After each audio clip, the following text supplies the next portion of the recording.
정부가 전력시장 운영 규칙을 개정해 전기 저장 장치 사업자도 전력시장에 참여할 수 있는 기회를 확대시키기로 했습니다. 1분기 벤처 투자 규모가 지난해 같은 기간보다 크게 증가했습니다. 이로 인한 벤처기업 수도 함께 늘었습니다. 첨단 PCB 기술이 한자리에 모인 국제전자회로산업전이 열렸습니다.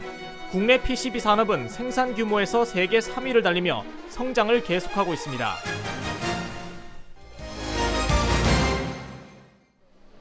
전기 저장 장치를 뜻하는 ESS의 전력시장 참여 기회가 확대될 전망입니다. 산업통상자원부는 전력시장 운영 규칙을 개정해 송전사업자의 주파수 조정 참여를 허용함으로써 ESS 시장을 확대하는 제도 개선을 추진하기로 했습니다. 이는 규제 완화와 제도 개선을 통해 ESS 사업자들이 전력시장에 진출할 수 있는 길을 열어주기 위한 목적입니다. 산업부는 이번 제도 개선이 국내 ESS 시장을 활성화시켜 에너지 신시장 창출에 크게 기여할 것으로 내다봤습니다. 정부 국정과제의 핵심 지표인 벤처 투자 활성화가 성공적인 이행을 하고 있는 것으로 나타났습니다. 중소기업청이 올 1분기 벤처펀드 투자 동향을 분석한 결과 벤처 투자 규모는 3,582억 원으로 지난해 같은 분기와 비교해 약 29% 증가했습니다. 벤처 투자 업체 수 역시 238개사로 지난해 1분기 205개사에 비해 16% 정도 늘었습니다.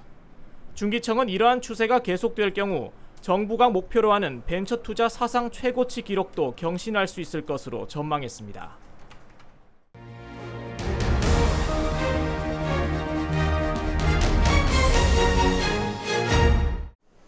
전자제품에서 신경망이라 할 수 있는 중요 부품인 PCB, 즉 전자회로기판.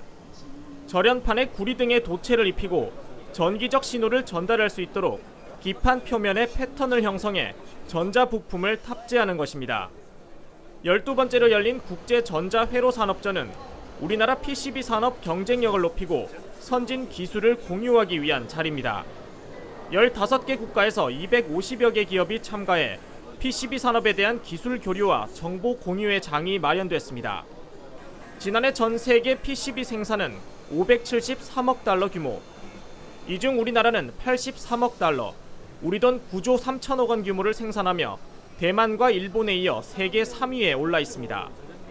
수출의 경우 지난해 감소했지만 올해는 17% 증가한 55억 달러를 수출할 것으로 전망됩니다. 그러나 우리 PCB 산업이 한 단계 더 나아가기 위해서는 지금보다 기술력을 키우는 데 주력해야 한다고 전문가들은 말합니다. 변하고 있는 세계 시장 환경 속에서 PCB 산업의 기술 혁신과 선순환 생태계 조성을 위해서는 전 후방 산업 간 기술 정보 공유, 산학연 공동 연구 개발 및 차세대 PCB 원천 기술 확보가 시급합니다.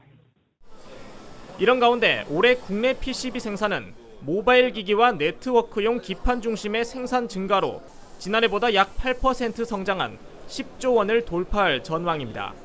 채널I 산업뉴스 이창수입니다.